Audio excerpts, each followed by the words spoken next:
Bonjour à tous et bienvenue sur le plateau de Bonjour chez vous. Aujourd'hui, notre thème du jour est « Ton vécu peut devenir une clé pour activer ta compassion ». Et oui, ce qu'on peut vivre dans notre quotidien, que ce soit notre passé ou les choses qu'on vit même actuellement, peuvent vraiment activer une compassion spéciale. On peut prendre un exemple tout bête rapidement pour nous mettre dans le contexte. Lorsqu'on a vécu soi-même un deuil, on a plus facilement de la compassion pour des personnes qui ont vécu un deuil. Donc c'est ce dont on va parler aujourd'hui. Et nous aurons en deuxième partie d'émission la rubrique C'est mon histoire avec l'évangéliste Yanis Gauthier qui est venu nous partager des expériences de la vie carcérale, mais du point de vue évangélisation, des beaux témoignages de ce qu'il vit en lien justement avec son propre vécu. Dieu lui a donné vraiment une compassion extraordinaire pour ces hommes, ces femmes, mais souvent des hommes qui sont en prison et qui ont besoin de l'évangile plus que tout. Donc il nous en parle en deuxième partie d'émission. Donc avant toute chose, Nadine, on va commencer avec toi. T'es prête ?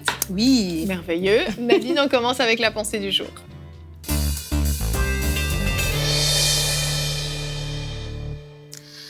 Notre passé est passé. Et bien qu'il soit passé, il peut certainement servir à notre futur si on le regarde de la bonne manière. Parce que vous savez, des fois, quand on vit des choses des fois douloureuses, on a des fois l'impression qu'on doit juste tourner la page et ne plus y penser. Mais j'ai vraiment la certitude que oui, dans votre vécu, il y a quelque chose de bon que Dieu peut tirer pour se glorifier. Et il y a une vérité à établir dès le départ, c'est que Dieu tient notre vie entre ses mains. Le psalmiste dit au psaume 139, au verset 16, que quand je n'étais qu'une masse informe, tes yeux me voyaient et sur ton livre étaient inscrits tous les jours qui m'étaient destinés avant qu'aucun d'eux existât.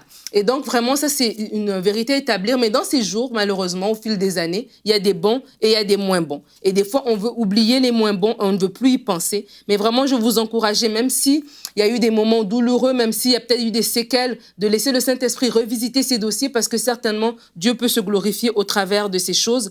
Votre vécu peut vraiment devenir une clé pour activer votre compassion et vraiment une gloire peut naître de vos cendres, je le crois absolument. Amen. Il y a un exemple qui me vient à cœur, c'est celui de la femme samaritaine. On connaît cette histoire dans Jean 4 et on voit que c'est une femme qui a vécu beaucoup de choses. En tout cas, elle a eu un vécu quand même pour une femme de son époque d'avoir 5 maris et l'homme actuel avec qui elle était n'était même pas son mari. Jésus lui dit dans Jean 4, verset 18.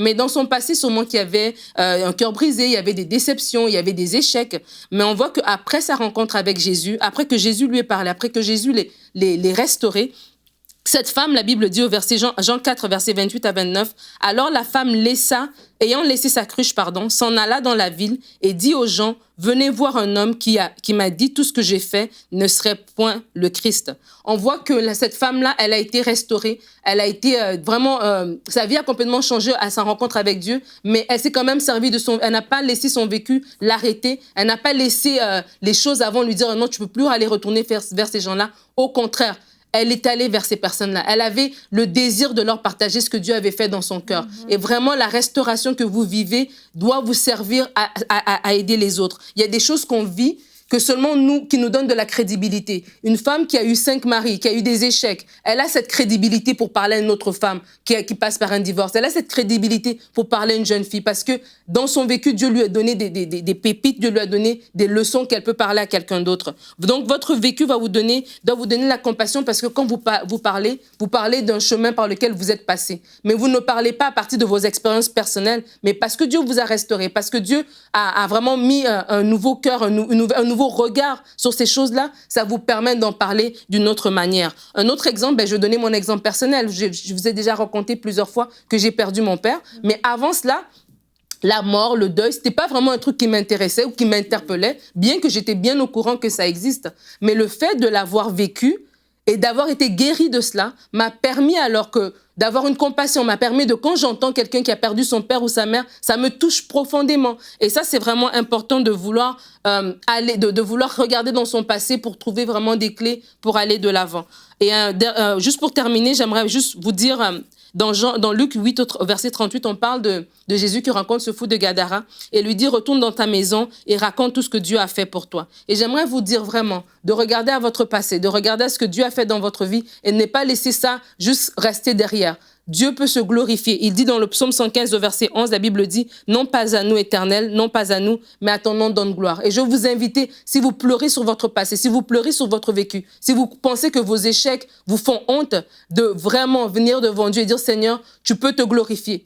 Donne-moi de regarder mon passé de la bonne manière pour que je puisse parler aux autres de ce que toi, tu peux faire. » Amen. Merci Nadine. Oui, notre passé, on a tous eu un passé, on a tous vécu différentes choses dans notre vie. Il y a eu des moments plus faciles que d'autres. On est passé par des épreuves. Et quand on est sorti vainqueur d'une épreuve, d'un temps difficile, ou qu'on a réussi à se confier en Dieu, qu'on a réussi à découvrir des choses même nouvelles sur la présence de Dieu, sur la foi, sur toutes ces choses dont on a eu besoin pour nous sortir de certaines situations, non seulement on a des clés à partager aux autres, mais en plus on a une compassion. On a une compassion parce que quand quelqu'un vit quelque chose de similaire, on se souvient de ce qu'on ressentait. On sait, oui... Les cicatrices. Les cicatrices, ouais, puis ça nous rappelle, on arrive à se souvenir de ce qu'on ressentait dans ces moments-là. On s'identifie exactement. Et ça crée une compassion qui est difficile d'avoir si on n'est pas passé par là. Et c'est une clé. Alors, dire que Dieu nous envoie des malheurs pour activer notre compassion, c'est pas ça qu'on dit. Non. Mais ce qu'on dit, c'est que ce passé, il est là. Qu'on le veuille ou non, il est là. Ce passé, cette vie, des circonstances peut-être difficiles qu'on a eues, elles sont là. Mais qu'est-ce qu'on en fait? Elles peuvent activer cette compassion extraordinaire qui va porter du fruit. Et on a un verset qui nous parle de Joseph, qui lui, justement, a vécu un temps très difficile, a vécu une période très difficile. Genèse 50 au verset 20, « Vous aviez projeté de me faire du mal, Joseph le dit à ses frères, Dieu l'a changé en bien pour accomplir ce qui arrive aujourd'hui, pour sauver la vie à un peuple nombreux. » Et je crois sincèrement qu'on a vécu des choses qui sont peut-être difficiles, mais que Dieu peut transformer ce mal en bien. Je pense peut-être à une femme qui a été violée, un fils qui a été violenté par son père, des expériences vraiment douloureuses. Dieu change le mal en bien. Pourquoi? Pour sauver la vie à un peuple nombreux. Ce peuple nombreux, c'est d'autres femmes qui ont été violées, d'autres enfants qui ont été battus, d'autres personnes endeuillées ou autres qui ont vécu des choses similaires et qu'on va pouvoir approcher et à qui on va pouvoir communiquer une compassion spéciale, en fait. Mais en fait, il y a toujours un piège dans la vie chrétienne parce qu'on a les enseignements bibliques et si on n'a pas vécu certaines choses, on va peut-être donner des conseils qui sont plus moralisateurs qu'autre chose. Alors que quand on a vécu, pas forcément exactement la même chose, mais en tout cas quelque chose de similaire où on a souffert, on va être capable de se mettre à la place de la personne et puis de sortir justement de ces clichés, de cette moralisation, et puis de dire... Il faut que tu devrais Il faut que, voilà, les faucons yaka, comme on dit. Oui. Il faut il faudrait faire, il faut. Et je me souviens d'un exemple, il y avait une femme comme ça que j'ai connue au tout début de ma conversion, qui était très très dure avec les gens qui passaient par des temps de dépression. Elle était très critique, comment ça, un chrétien déprimé, mais ça n'existe pas, quand on croit en Dieu, on est fort, et blablabla, blablabla, blablabla. Et peut-être 15 ans plus tard, j'ai retrouvé cette femme, elle venait de passer par un cancer, son mari avait fait faillite, ils avaient eu tout un tas de difficultés, et puis cette femme, elle est passée par un moment de dépression assez sévère. Et puis j'ai eu l'occasion d'en reparler avec elle, et elle m'a dit que, elle s'est rendue compte en fait que t'avais beau être chrétien, tu pouvais passer par des temps difficiles. Et là, elle a fait la grande découverte de sa vie et au lieu d'être moralisatrice avec les autres, elle est devenue pleine de compassion. Et ça change tout, ça. Et ça a tout changé. Ça change vraiment tout. Et je crois que que ce soit pour un cas de deuil ou même un cas de stérilité, dans toutes ces choses, en fait, c'est que ça nous éveille, en fait, à une réalité qu'on n'était pas conscient ou qu'on ne regardait, on ne voyait tout simplement pas. Et ça, c'est important, en fait, de laisser le Seigneur, justement, faire ce travail, j'ai envie de dire, dans le sens où c'est pas que nous-mêmes, on impose, en fait, notre lecture, mais c'est vraiment qu'au travers de ce qu'on peut vivre, qu'on puisse vraiment dire, Seigneur, glorifie-toi. Dans le psaume 115, ça dit, non pas à nous, Éternel, mais à ton nom donne gloire pour ta bonté et ta fidélité. C'est que dans toi, tu es passé par là, tu sais que Dieu agit. Et quand Dieu reprend ce témoignage, ce vécu, c'est que c'est pour faire du bien à quelqu'un d'autre, c'est pour l'encourager. Et que je dis, c'est que quand la personne l'a vécu, c'est qu'elle ne parle pas à partir des théories, mais qu'elle parle à partir de la pratique. Et c'est ça qui fait la différence. Et ça qui touche l'autre. Quand je sais que, par exemple, je sais pas moi, je fais 5 ans de stérilité dans mon mariage et que tu me parles, et que si je sais que toi aussi, tu as vécu ça et que Dieu a fait quelque chose dans ta vie, ça m'encourage plus que quelqu'un qui a 8 enfants, qui est en train de me dire, et la foi, c'est pas le même, ça n'a pas le même rapport. Ça n'a pas le même poids. Et c'est vraiment, ça n'a pas le même poids. Et vraiment, nous-mêmes, nous devons ne pas avoir honte de notre vécu. n'ayons pas honte de notre vécu, ayons la certitude que Dieu est avec moi. Et ça va faire que, justement, je vais développer ce regard de compassion et non cacher, en fait, ce que j'ai vécu. C'est vrai. Et il ne faut pas oublier qu'on peut être vraiment l'instrument de Dieu pour une situation particulière. Certaines fois, comme tu le dis, Nadine, il y a des choses qu'on ne sait pas. On ne les a pas vécues, on est ignorant, tout simplement. C'est pas qu'on s'en fiche, c'est qu'on ne sait même pas. Si on n'a jamais eu un enfant hospitalisé, on n'a aucune idée des conditions de vie dans les hôpitaux. Et il y a des gens comme ça qui ont vécu des drames dans leur vie, un décès d'un proche ou autre, des choses difficiles, et qui, mais pas forcément même des chrétiens, qui ont décidé de créer des associations, des structures pour venir en aide à des gens qui vivent des choses similaires, parce que tout à coup, les yeux s'ouvrent sur une réalité qu'on ignorait, et on se dit... mais je peux pas rester sans rien faire, en fait. Et le but, c'est pas d'agir pour se guérir. Le but, c'est de guérir et ensuite d'agir. Et c'est là la nuance. Ouais, c'est sûr. L'objectif, c'est de pouvoir guérir les cœurs qui sont brisés. C'est de pouvoir apporter de l'aide. Parce que quand on est passé par une situation où on a nous-mêmes souffert, ça éveille de la compassion naturellement parce qu'ils sont passés par le parcours. Mais c'est insuffisant pour aider les autres. On va être là, on va les encourager. On ne va pas régler le problème. On ne va pas les aider à guérir le cœur brisé. Et c'est important de guérir soi-même pour pouvoir aller plus loin que le simple fait d'avoir de la compassion, mais de pouvoir aider les autres, leur montrer la voie qui nous a servi à nous pour sortir de là. Et je veux encourager. Moi, j'ai beaucoup souffert de rejet. Énormément depuis tout petit. Et quand j'ai rencontré mon épouse, on était fiancés, c'était terrible. Terrible, un vrai cauchemar, un vrai calvaire. Chaque remarque, chaque moment, chaque phrase, chaque critique remarque qu'elle pouvait me faire, c'était la fin du monde. Ça finissait en dispute. Et ça m'a fait prendre conscience que je devais guérir, sinon ça allait être là, pas possible de continuer. Et j'ai pris du temps avant de prendre suffisamment au sérieux ma situation. Et je veux encourager en fait ceux qui passent par des moments difficiles dans leurs émotions, qui sont blessés, qui ont le cœur brisé, de ne pas faire comme moi et dire de toute façon c'est comme ça, je vais vivre avec. Non, le Seigneur est capable de nous restaurer. Et d'aller vraiment et de faire de ça la priorité de notre vie, parce que quand on sera restauré, non seulement on sera heureux, mais on pourra aider les autres. C'est ça. Et l'un des éléments clés dans ma délivrance, ma restauration, ma guérison, on va dire plutôt, de toutes ces blessures, ça a été vraiment que les autres, en fait. J'ai eu besoin des autres. Je n'ai pas simplement mené un combat seul dans la prière avec Dieu, mais je suis allé chercher de l'aide auprès de certaines personnes qui m'ont vraiment beaucoup aidé, qui m'ont porté.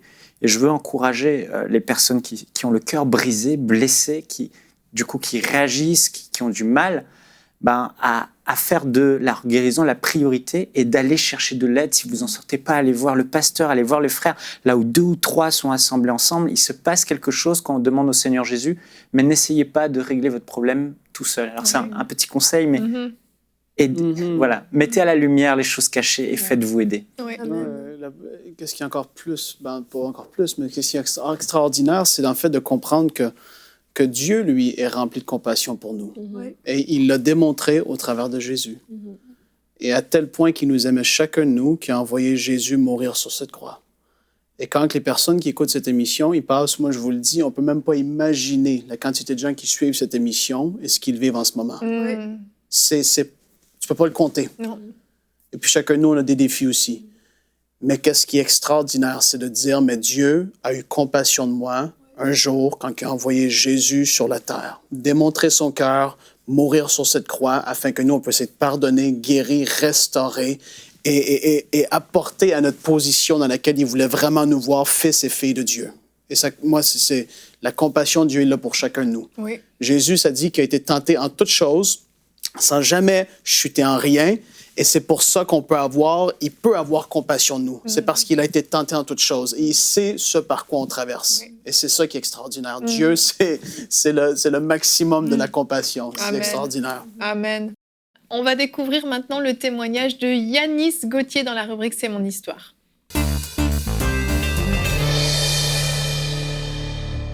On se retrouve pour la rubrique « C'est mon histoire ». Aujourd'hui, j'ai le grand plaisir d'avoir avec moi l'évangéliste Yanis Gauthier. Bonjour Yanis.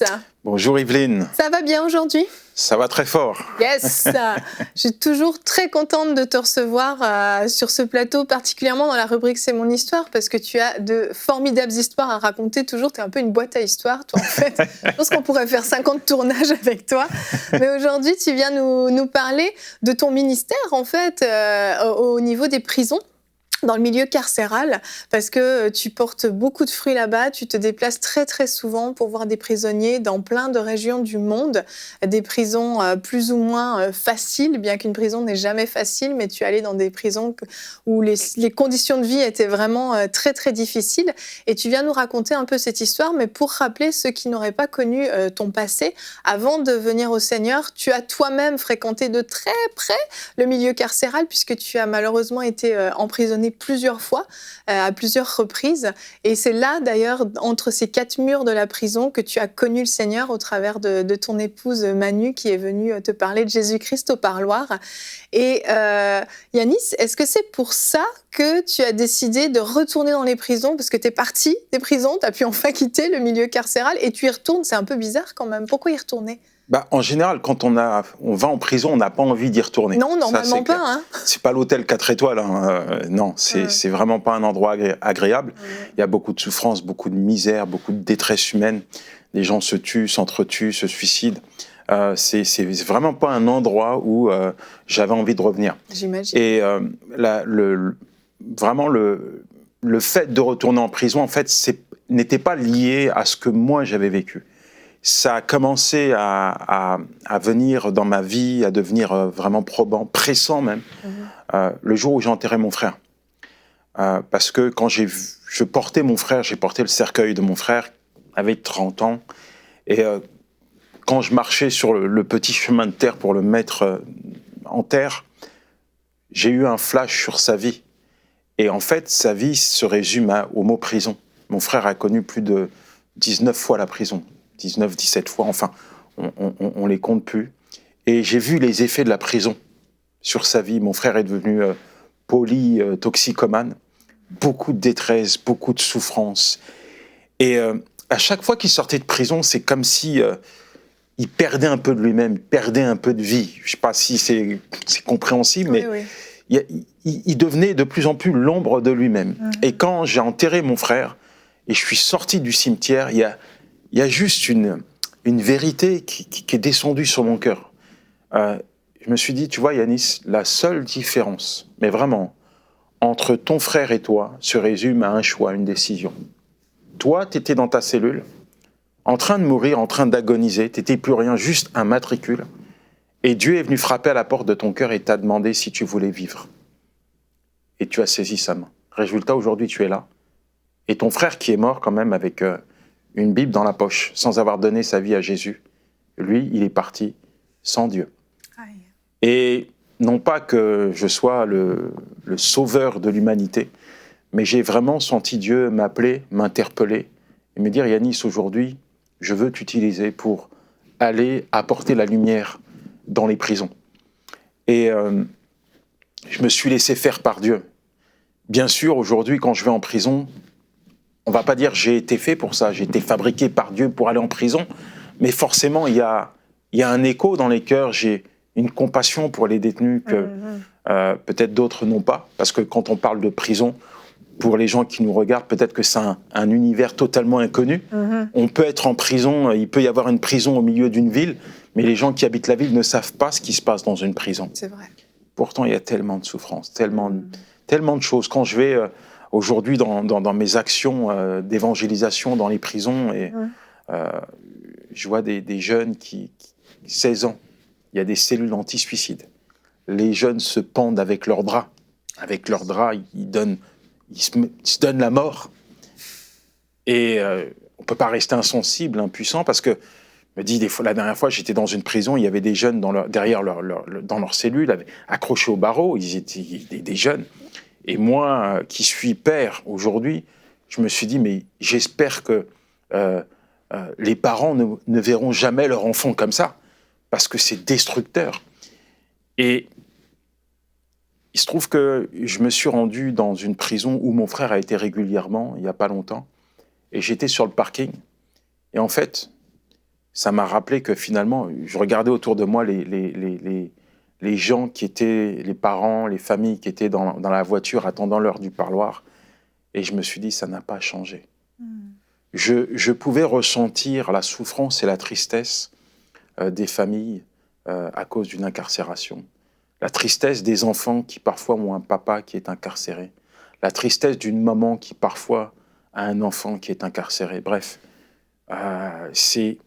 plus je vais en prison, plus finalement ça m'encourage aussi à y aller pour multiplier les actions, parce qu'il se passe de belles choses. Oui, il y a la misère, oui, il y a la détresse, on va voir quelques photos, mais je vis vraiment des choses extraordinaires en prison. Qu'est-ce que tu vis, par exemple? Qu'est-ce que tu as comme histoire à nous partager?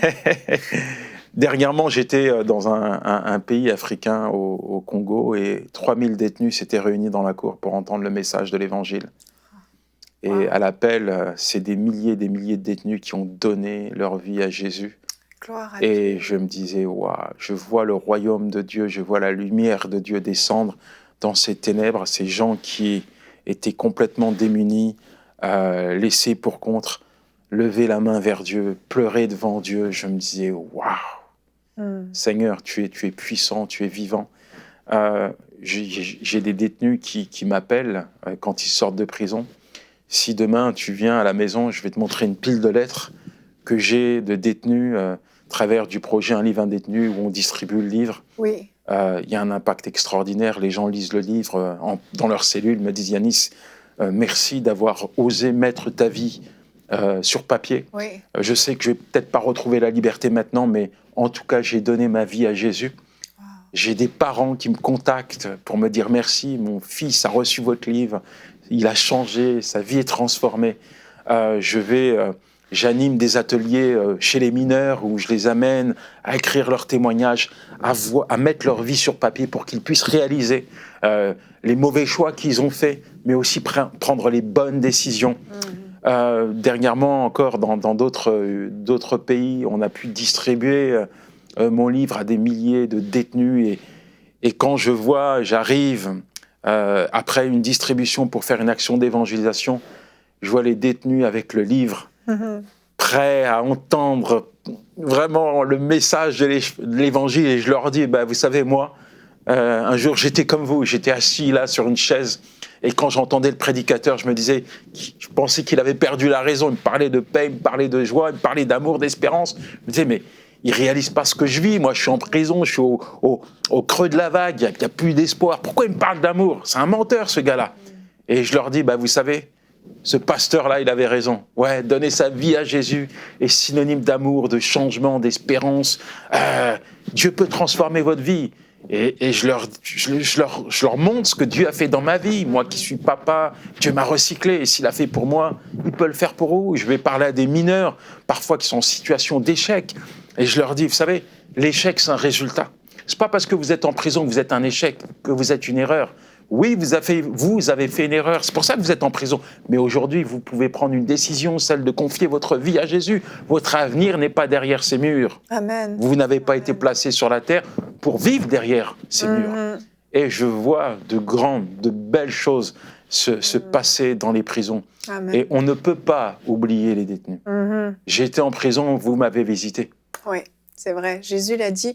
Et est-ce que c'est difficile d'avoir accès aux prisons, de pouvoir prêcher l'évangile dans les prisons, où les prisons sont ouvertes et c'est facile d'accès pour toi?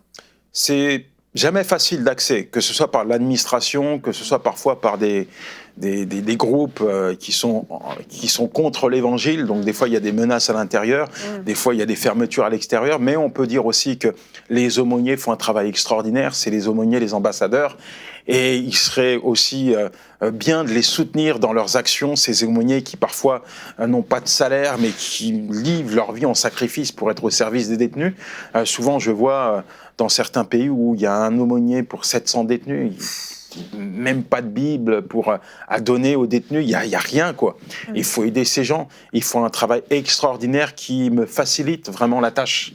Alors quand on va en prison, c'est pas, surtout dans certains pays, on veut pas y aller les mains vides.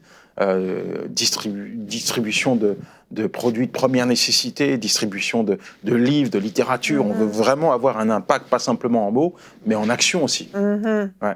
Et ça, justement, pour les gens qui nous écoutent, qui écoutent ton histoire, qui sont interpellés, comment on peut te soutenir? Comment on peut soutenir ces œuvres? Le programme Un livre, un détenu est toujours en cours? Ou est-ce qu'on passe sur ton site? Comment ça se passe? Oui, yanisgauthier.fr. On ne promotionne plus, on ne met plus en avant ce programme, mais il est toujours en cours. Parce que malheureusement, la prison, c'est un turnover, c'est-à-dire qu'il y a des gens qui sortent, il y a des gens qui rentrent. Et puis en plus, il s'est étendu, parce qu'au début, c'était pour la France, les dom-toms. Mais par exemple, on est au Canada, on aimerait bien aussi distribuer les livres. En Afrique, il y a plusieurs pays de la francophonie finalement qui demandent à ce que ce projet soit mis en place. Donc on a besoin de vous. Et si vous voulez nous aider, vraiment, que ce soit au travers du livre ou pour offrir une Bible ou pour offrir quelque chose à un détenu, à quelqu'un qui est vraiment dans le besoin, eh bien yanisgauthier.fr, vous avez un onglet donation, c'est possible de faire un don. Amen, amen. Il faut le faire, il faut soutenir des œuvres comme tu fais. Et très rapidement, pour quelqu'un peut-être qui est interpellé par ce milieu carcéral, qui sent peut-être un appel, comment ça se passe pour quelqu'un qui aimerait pouvoir visiter des détenus? Est-ce que tu fais ça en groupe des fois? Alors, moi, je n'accrédite pas les aumôniers. Hein. Non, pas les aumôniers. Les fédérations qui le font. Après, dans certains pays comme la France, par exemple, les accès en prison sont très limités pour des raisons de sécurité. Donc, on ne peut pas venir à 10. Hein, c'est pas le Club Med, la prison. C'est quand même, on est en prison. Bien sûr. Donc, qui dit prison dit sécurité et puis donc surveillance, etc. Donc, des fois, j'emmène des gens avec moi pour participer à un culte. Des fois, j'ai même des surveillants à venir, c'est-à-dire des gens qui sont à l'école de surveillants qui me contactent parce qu'ils sont chrétiens et ils veulent vraiment comprendre un petit peu ce que vivent les prisonniers. Donc je les emmène et je les forme. Je participe à leur formation pour leur travail futur. C'est génial, génial. Yanis, merci pour ton histoire, merci pour ton cœur, ce que tu fais pour ces prisonniers qui sont, comme tu le dis, oubliés entre quatre murs. On ne pense pas souvent à eux. Et je veux vous encourager à la maison aussi à prier pour les détenus et à prier pour le ministère de Yanis Gauthier. Oui, vous pouvez le soutenir sur yanisgauthier.fr. Vous pouvez prier aussi pour ce ministère parce que les fruits sont là, sont évidents et il y a de grands besoins. Merci infiniment d'être venu nous raconter ton histoire dans la rubrique C'est mon histoire. Merci Evelyne de m'avoir invité. Avec joie. On rend grâce à Dieu pour la vie de l'évangéliste Yanis Gauthier et on rend grâce à Dieu pour votre vie parce que votre vécu, oui, est une clé pour activer la compassion et vous allez porter du fruit dans la vie des gens qui vous entourent. Et vraiment, on prie que vous soyez pleinement guéris de ce que vous avez pu vivre et que vous puissiez à votre tour apporter la guérison à ceux qui souffrent, les amener au Seigneur et les aider dans leur combat.